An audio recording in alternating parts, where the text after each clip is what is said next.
The first friend you encounter in Undertale is a tiny talking flower named Flowey. He's there to show you the ropes and share some of his little friendliness pellets. Except no, Flowey just wants her soul.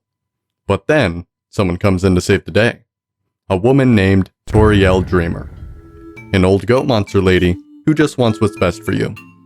She's the guardian of these ruins, the small closed-off former home of monsters when they were first sealed underground.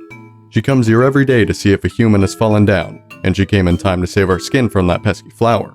She guides you through the ruins, a quiet, claustrophobic cavern full of puzzles and japes, a tradition of monster culture. It all leads to her house. Friendly, warm, comforting, she surprises you with a butterscotch cinnamon pie for your arrival, and even prepared a bedroom just for you. However, her house holds the exit to these ruins down in the basement. If you choose not to stay here eternally, she will change the subject. If you double down, she will make a rush towards that exit, stating she will destroy it, so no one can leave again. Now be a good child and go upstairs. There are a lot of broken people in Undertale. Let's set up some context so we're all on the same page. In Undertale, you can choose to spare or fight any monster you come across. It's all your choice, depending on what ending you want. Out of the 90-something endings you can get, one is of a true pacifist route. As the name suggests, you don't harm any monsters, make friends with everyone, go on a few dates, the usual. One is a genocide route, where you go out of your way to kill as many monsters as you can. The rest fall under a neutral route. In the middle, either an incomplete pacifist route, or if you killed some and left some. The incredible thing is, those three types of way of playing the game will lead to very, very different endings. The people of Undertale aren't very happy. Thus, you can find it a blessing, or a waste, to have the choices you make hold such impact. Your choices could be as big as genocide or not. Regardless, your choices make all the difference. The theme of choice appears everywhere in Undertale, extending beyond even you. Extending to one particular family, the Dreemurrs. Toriel is one of a special species of monster, a boss monster, with strange quirks. They are generally quite strong, likely due to their stronger souls.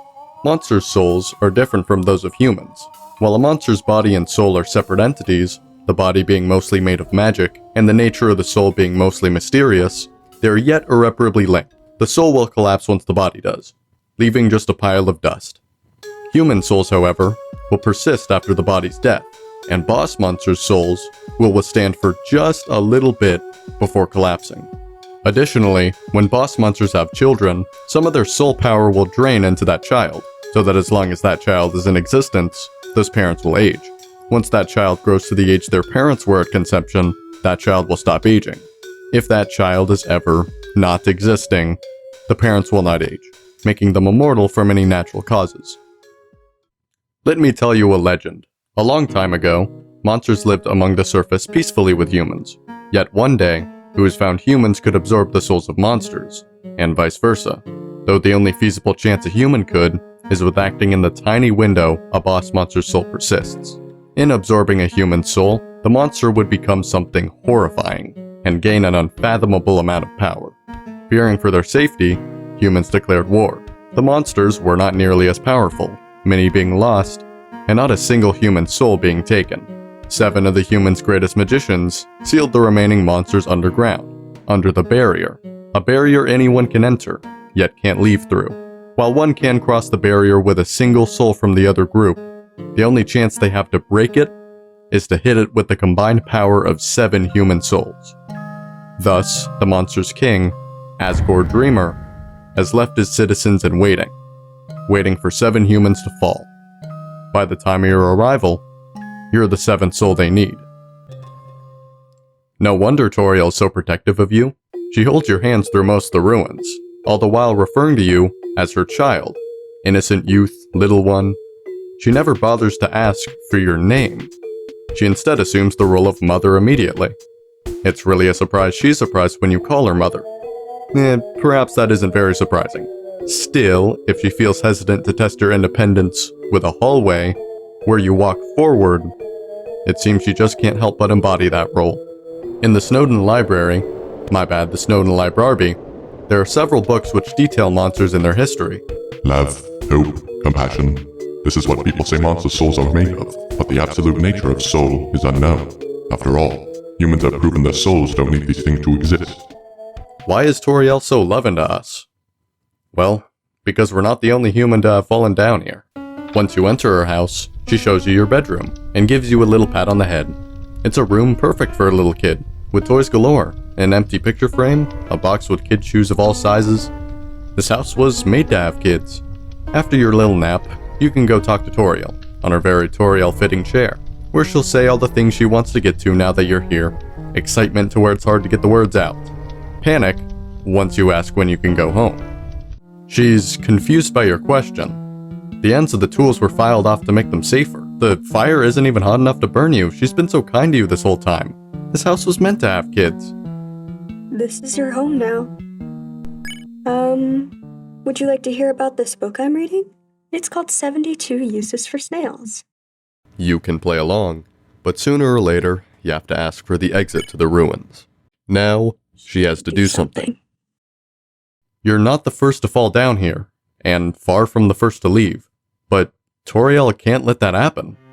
Behind that door, Asgore, will kill you. the Monster King, Asgore, is the only other boss monster we know of, and he's the opponent who does everything he can to make you feel comfortable. Just think of it like a visit to the dentist. He'll be your toughest opponent, but also an opponent who will wait and let you get your business out of the way before fighting. But still the opponent who destroys your mercy button. He doesn't want your mercy. The opponent who's reminded of something when you eat your spare butterscotch cinnamon pie in battle. The opponent whose breathing gets funny when you say you don't want to fight. The opponent who once spared a few neutral runs in will end himself so you can be free from this prison. Yet, the opponent who's called a coward. Strike him down, and he'll let it all go. I remember the day after my son died. The entire underground was devoid of hope. In a fit of anger, I declared war. I said I would destroy any human which came here. He would use their souls to become a god, break the barrier, and destroy humanity. However, his wife, disgusted with his actions, ran and hasn't been seen since. Truthfully, I do not want power. I do not want to hurt anyone. I just wanted everyone to have hope. But I cannot take this any longer. I just want to see my wife. I just want to see my child. Please, young one, this war has gone on long enough. You have the power. Take my soul and leave this cursed place. Asgore doesn't want any of this. He quietly hoped eventually humans would just never fall again, so he wouldn't have to go through with a plan a tyrant made. Asgore may be a coward, but he's a broken person. A man who can't accept the decision he's been living with for God knows how long. As foolish that choice may have been, he had lost his children to the humans that very same day. He's so miserable he's willing to let his life end upon seeing the hope in your eyes. Asgore, above all else, just wants his family back. Does that sound familiar? But he sees through the fantasy. He knows his family isn't coming back. Yet, if you still choose to have mercy, choose to stay down here and suffer with them, he can't help but believe. His face radiating hope. It's infectious, isn't it? Then, we're faced with his reality. Toriel has seen it happen again and again with the humans who fall down here. You want to leave so badly? You're just like the others. There's only one solution to this. Prove yourself. Prove to me that you are strong enough to survive. Toriel can't afford to lose you. Asgore's plan cannot come to fruition. At least show you can stand a chance against him. Either that or just run back. The last thing she wants is your mercy. Yet, if you still choose to have mercy, she'll fold. Pathetic, is it not? I cannot save the life of a single human child. She doesn't want to be here, doesn't want to have to be here. She just wants you to turn back so they can be a family again. But foolishness or otherwise, the hope in your eyes will persuade her. It would be wrong for you to grow up in a place like this. My expectations, my loneliness, my fear for you, my child, I will put them aside. And she's able to show just the slightest amount of hope on her face. Be good, alright? She looks past the fantasy and lets you go. What was Toriel trying to accomplish? Make you turn back, prove your strength, sure. But what if you do prove yourself and strike her down? Her last statements are to keep moving forward. Do not let Asgore take your soul and find the exit to leave this cursed place. She certainly knows we'd need a boss monster's soul in order to do that.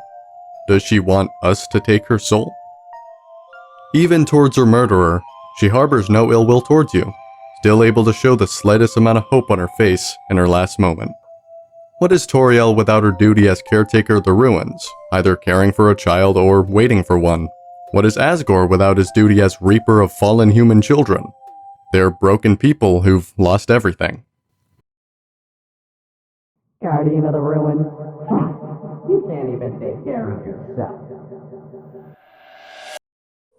There was a cancelled Undertale alarm clock app in development for a while, but ultimately canned for a multitude of reasons. However, bits of dialogue that were implemented for the wintertime were put on its own website for people to enjoy reading. It just details how characters are living their lives, presumably after a pacifist playthrough. The most wonderful thing about winter?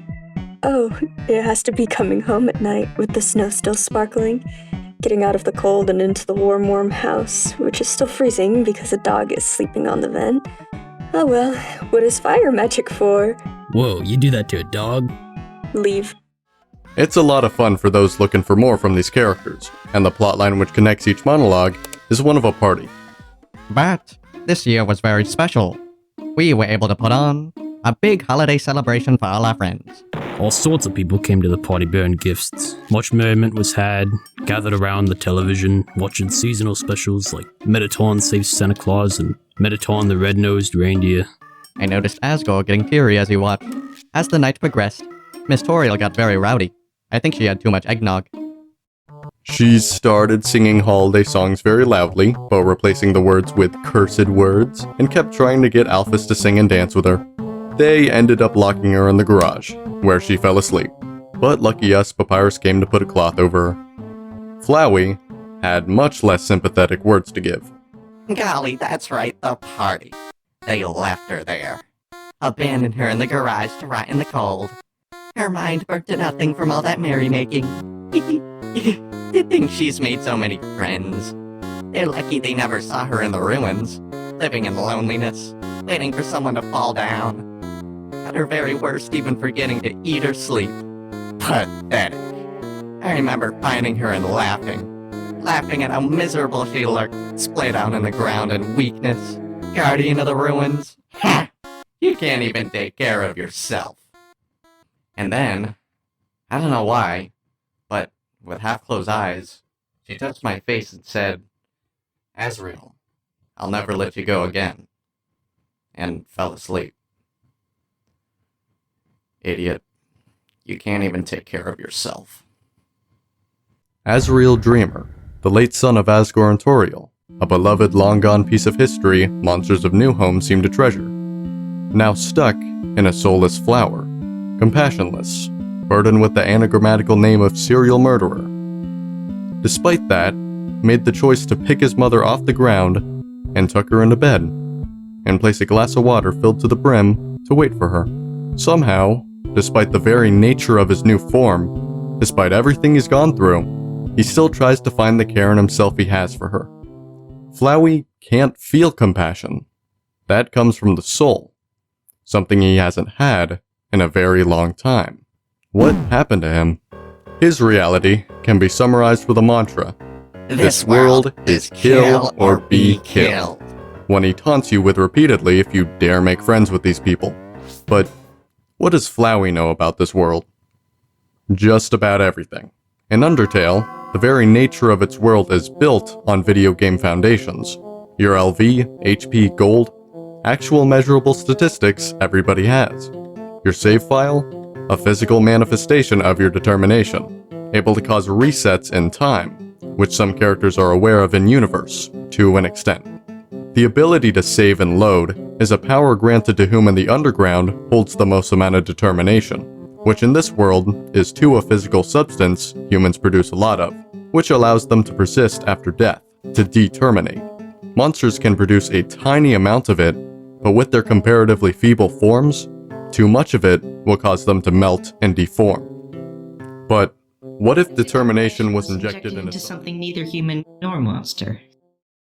Before we fell down, the royal scientist Dr. Alphys had extracted determination from the human souls that had fallen so far, and planned to inject it into monsters labeled as fallen down, in other words, are close to death. Their bodies may still turn to dust, but maybe it'll strengthen their souls enough to be of use in breaking the barrier. That did not happen. At first, it allowed these people to wake, and move, and talk like nothing was wrong. It didn't last.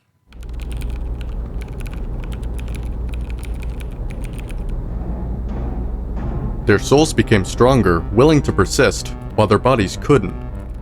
They became these incessantly melting abominations called the amalgamates, unable to live and unable to die. Alphys had already made calls to their families that she'd return them soon. What the hell does she tell them now?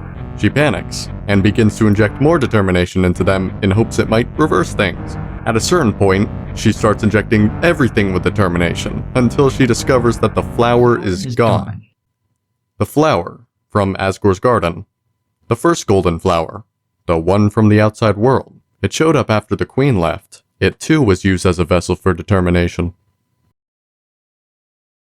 I remember when I first woke up here, in the garden. I was so scared. I couldn't feel my arms or my legs. My entire body had turned into a flower. Mom, Dad, somebody help me. But nobody came. Eventually, the king found me, crying in the garden. I explained what had happened to him. Then, he held me. He held me with tears in his eyes, saying, there, everything's gonna be alright. He was so emotional. But for some reason, I didn't feel anything at all. I soon realized I didn't feel anything about anyone. My compassion had disappeared. And believe me, it's not like I wasn't trying. I wasted weeks with that stupid king, vainly hoping I would feel something. But it became too much for me. I ran away from home. Eventually, I reached the ruins. Inside, I found her. I thought of all people she could make me feel whole again. She failed.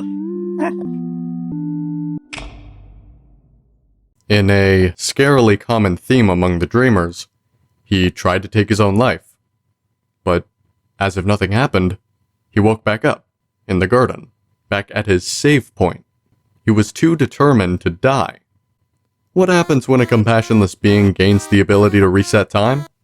A lot will happen, for only one to remember. I've done everything this world has to offer. I've read every book, I've earned every book, I've won every game, I've lost every game, I've appeased everyone, I've killed everyone. No matter what Flowey did, he couldn't care for anybody, and it broke him. He grew to expect things, thinking others like lines of code repeating the same bits of dialogue over and over. He'd start from the beginning again so he can say something else to someone just to see what they do. He'd then do something else to that person, hurt that person, even kill them. Because he could, he had to see what happened. Like a bored god, or a bored player behind a screen. Flowey is you. At least, what you could be. So what if you defy fate? Most players' first run-through of Undertale will end up going down a neutral route. Maybe you killed a boss you didn't know you didn't have to, maybe you just really hate Moldsmal. Regardless, the game will know, and will call you out on it. But furthermore, you're locked out of getting the best ending. The ending where no one has to die. Not by your hands anyway. You idiot. You haven't learned a thing. In this world, it's kill or be killed. If one human soul turns someone into a horrific beast, try 6 of them. With your help, in just trying to spare a broken man, Flowey will make you regret it. He'll make you fight for your life. Except, it's not even your choice. Flowey has control over the save file now. And why would he bring you back? If only to see your death over and over and over again. Of course he would do this. What chance does a compassionless being have to fight against its own nature? What chance do you have to convince it? Well, for one, call for some backup. And second, sometimes all you need is a little bit of kindness. What are you doing? Do you really think I've learned anything from this? No. Sparing me won't change anything. Killing me is the only way to end this. If you let me live, I'll come back. I'll kill you. I'll kill everyone. I'll kill everyone you love.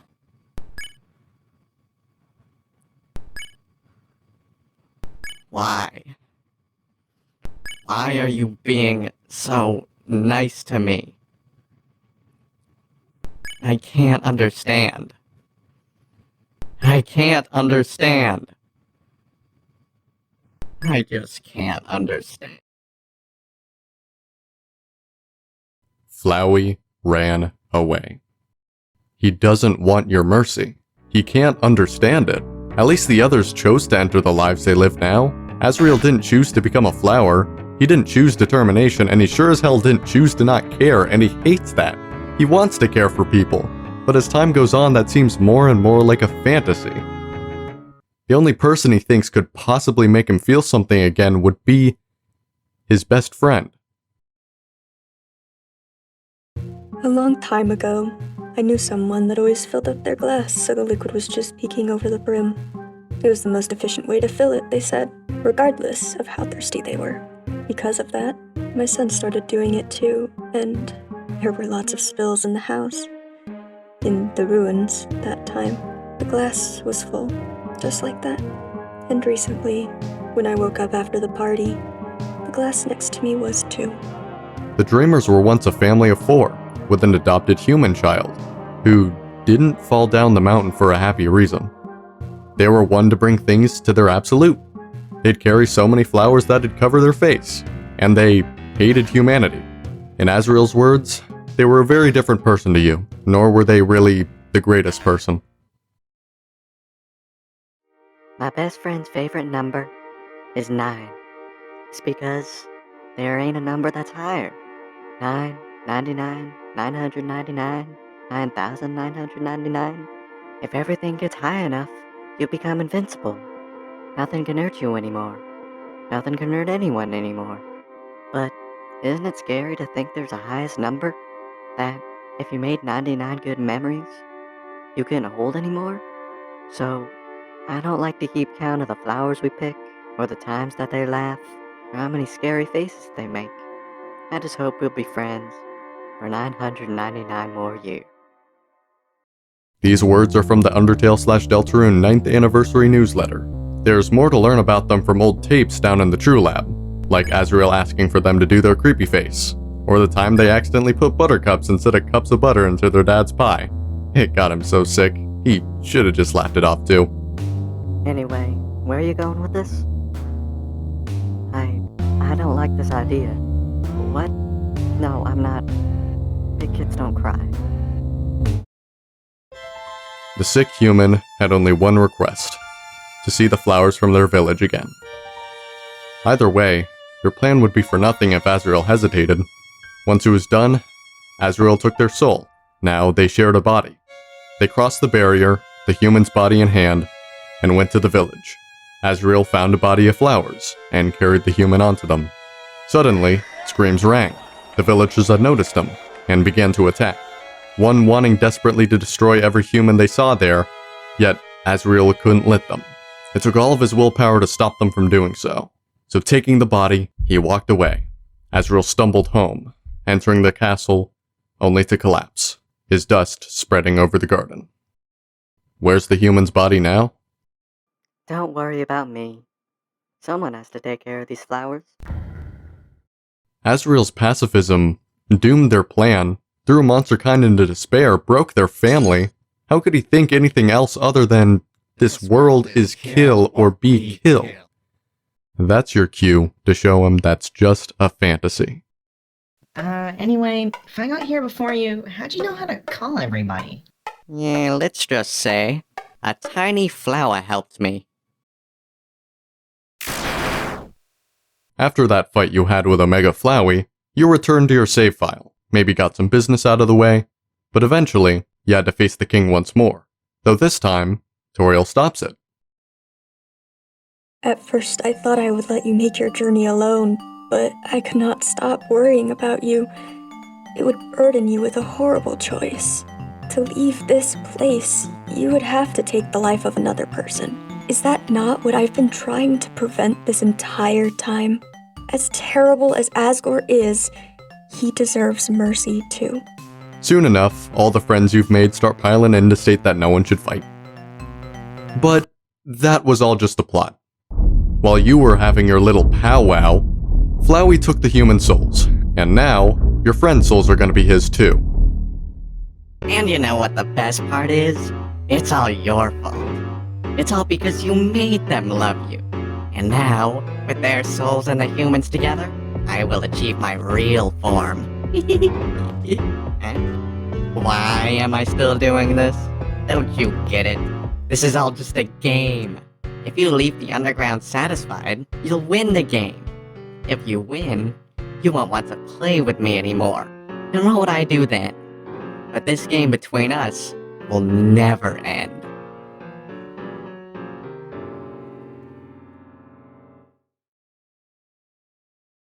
Finally. I was so tired of being a flower. Howdy. Are you there? It's me, your best friend.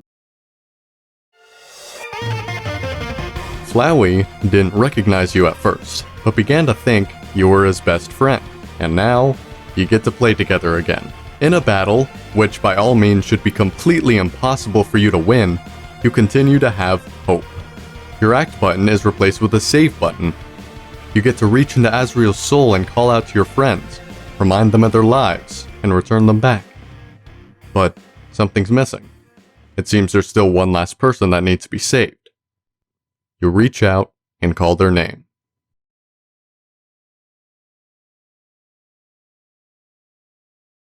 Here is where you reawaken memories from so long ago, of Azrael finding the fallen human, bringing them to safety, and being taken in by the family.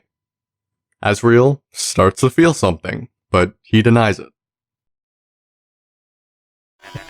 Do you know why I'm doing this? Why I keep fighting to keep you around? I'm doing this because you're special, kid. You're the only one that understands me. You're the only one who's any fun to play with anymore. No, that's not just it. I'm doing this because I care about you. I care about you more than anyone else. I'm not ready for this to end. I'm not ready for you to leave. I'm not ready to say goodbye to someone like you again.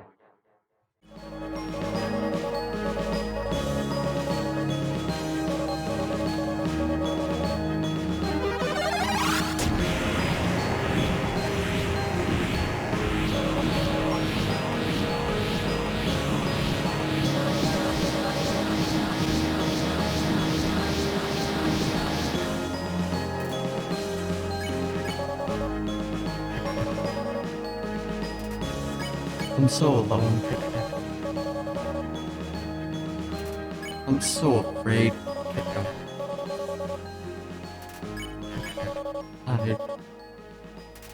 I...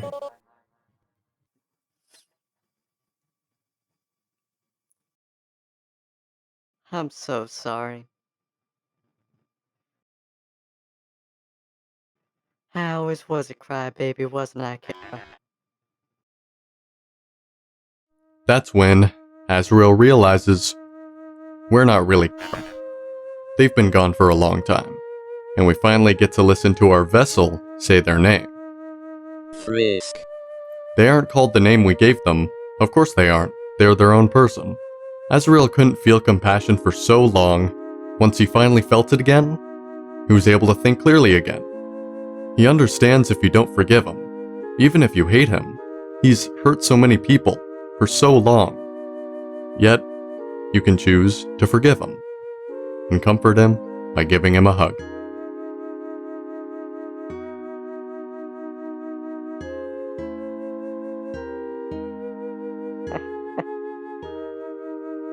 I don't want to let go.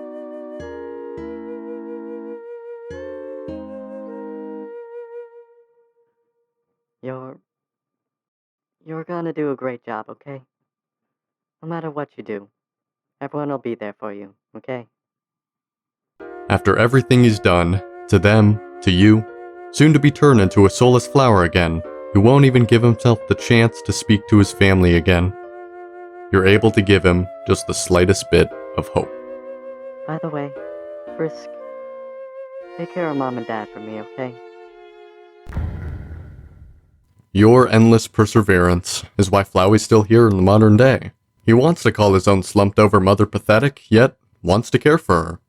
Even if he can truly never feel compassion again, he can try. He can choose to do the right thing regardless, so he will be good, despite having to do it while looking at everyone else. Do it without you, without his best friend. When you type the name Chara in the name selector, the game refers to it as the true name. It's very meta. People in the game files are named Chara. It's just short for character. Frisk is called main Chara, and this person is called true Chara. Yet in-game, they're only referred to whatever name you gave Frisk, playing even further into the meta-narrative surrounding them. However, it's spread to even the developers to just call them Chara. I think it's a fair assumption to think it's their name in both a meta sense and in a literal one. Regardless, they only show up once in the game, but their presence is always felt. Still just you, Frisk. It's debated on whether they're the narrator of the game. They're certainly here with us in a way, and definitely narrate a few lines, but the specifics don't really matter here. Though, if that is true, that they are with us, I can't imagine what it must have felt like hearing Azrael say Frisk was the kind of friend he'd wish he'd always had. Chara was a broken person too. A hurt person who, unintentionally, ended up hurting others. But to call Chara evil, or a bad person, is an assumption I'd figure no one feels by now. There's someone who made choices which hurt people. Azrael did make a choice, not to become a flower, but he made the choice to support Chara's plan. Go through with it, spare the attacking humans, then he became Flowey, did what he did, to then become Azrael again, and go through his whole character arc. Was that initial choice bad? Azrael had spent his entire existence as a flower regretting it, yet your action showed him he really shouldn't. Even if it led to a horrific domino chain God knows how long, once he's returned back to Flowey, do we want to see him get repercussions? Do we want to see Asgore get repercussions for his duty leading to 6 human children dying by his hand? Do we want to see Toriel get repercussions for leaving the monsters without a queen and being complacent and letting 6 human children leave the ruins only to die? Maybe you could accept punishment for them as just, but you don't want it, do you? Chara really did belong in the family, didn't they? The family that seems cursed for each of its members to suffer the effects of a choice they made long ago. A choice which made them suffer and the lack of family they desperately desire. And even worse, Chara's the one who gets repressed. They can't even say their real name, like they're a memory they want to forget. But your unwavering hope that no one has to get hurt is what makes them all rethink, share that same glimmer of hope in their eyes. So what if you rip it away from them? The game makes many parallels between Frisk and Chara, not only with similar fashion choices, but they seem to share memories sometimes, with Frisk's fall and waterfall, and Asgore insisting that they must stay determined during the game over screen, both being events Chara experienced. They both seem to have the red soul. Flowey of course believes Frisk is Chara, and even on a playthrough where you spare Asgore after Flowey promises to not kill him in the next reset, after acknowledging getting his old family back is a fantasy, he still elates that look in your eyes, that feeling of hope, to a human who fell down here, a long time ago. It's the only time he ever speaks of that human, and it's once he's broken out of his fantasy. However, the connections between you and Frisk are both more obvious, yet more subtle. You, by all means, are using Frisk as a vessel, the protagonist, one you're meant to take the shoes of. That's completely intentional. Yet, traces of their personality seep through, whether small or very meaningful. Take a look at that scene with Azrael again. While it's us who chooses whether to comfort him, it's Frisk who gives him a little pat on the back. Frisk seems content with this ending. However, what if we make them hit this dummy and waterfall? If they're on love 1, they'll feel bad about it. Between love 2 and 4, they'll feel like they haven't learned anything. Between 5 and 7, they won't care about it. And 8 and above, they'll think it feels good. That's what all capital love really is. Just a value showcasing your ability to distance yourself, even enjoy hurting others. The point in this story at Love 8 is one after they've built enough desire to kill to have one-shot every major boss thus far, and when they start ignoring player input to walk towards their victim themselves. Chara by this point will egg you on to keep on this route. They literally do not want your mercy. If you ever thought you were above consequences, you were sorely mistaken. And your greatest victim is who reminds you of that. Greetings. I'm Chara.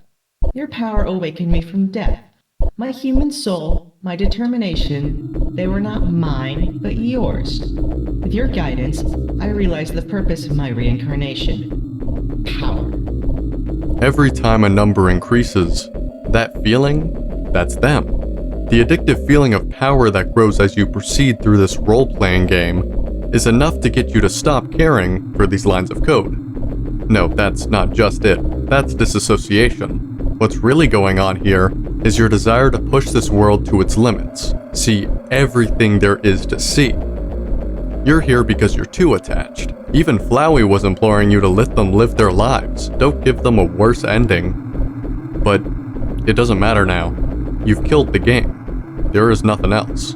Yet, if you foolishly insist on maintaining this world, your foolish persistence, hope that there might still be more to see, the game is done with rewarding that. This time, it rips you out of your fantasy.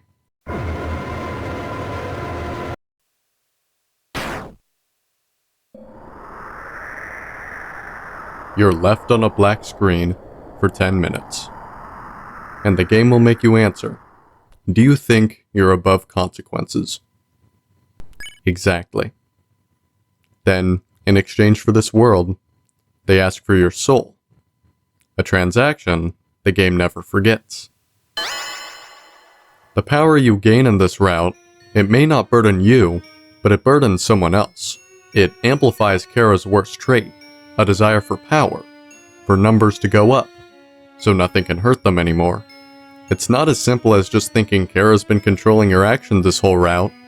Chara's a consequence and a representation of your perverted sentimentality, leaving hardly a trace of who they used to be. Sometimes you act like you know what's gonna happen, like you've already experienced it all before. This is an odd thing to say, but if you have some sort of special power, isn't it your responsibility to do the right thing? Well, that's your viewpoint. I won't judge you for it. You dirty brother killer. Undertale expects you to care so much for itself that you'll either leave or help get a better ending for everyone. And the Dreemurr's storyline is the very apex of it. If you give them the worst ending, you see only the worst of them. Toriel won't make a single reference to the massacre you just did outside her house, going on as if nothing went wrong, just for her to go down in one hit and laugh at her own naivety. The Monster King Asgore doesn't raise a finger for his collapsing kingdom, doesn't touch the human souls, and can't even recognize you as human. And Flowey gets a very rude awakening once realizing at this point, Chara wouldn't hesitate to kill him if he got in their way, if he was plastered with Azrael's face or not. And Chara gets it the worst. To wrap up the video, let's talk some more about Sans. His connection with Toriel says something very special. One day, while practicing his knock-knock jokes to a large purple door, a woman from the other side responded. Who is there? Dishes. Dishes who? Dishes a very bad joke. and then she just howls with laughter like it's the best joke she's heard in 100 years. Knock knock, I say. Who's there? Old lady. Old lady who? Oh, I did not know you could yodel. Wow. Needless to say, this woman was extremely good. Toriel at least lives to wait for humans to fall down. But what does Sans live for? There's a lot of possible answers, some darker than others, many acknowledging the fact Sans might not be the happiest person either. However, there's something powerful about smiling and cracking jokes regardless. A feeling he has with this woman that makes him defy his own hatred for making promises. There's something about making bad jokes, having good food, making nice friends. It's something Sans holds close to his heart, and many others do too. Everybody's holding on to hope, and trying to inspire it in others. It's a theme which also appears everywhere. It's how you're able to take down Azrael after all. It's what you're able to give everyone in the pacifist ending. Your persistent hope freed the entire race of monsters. Now, I'm not sure if I can guarantee you'll save a species with your hope, but you can sure as hell try.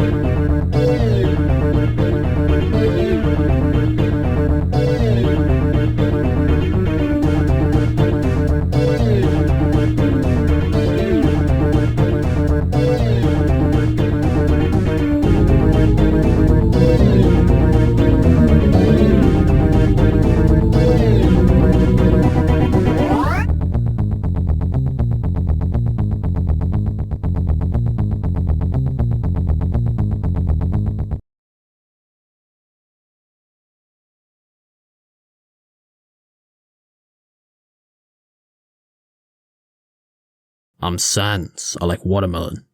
I'm Sans, I like watermelon. I'm Sans, I like watermelon. I'm Sans.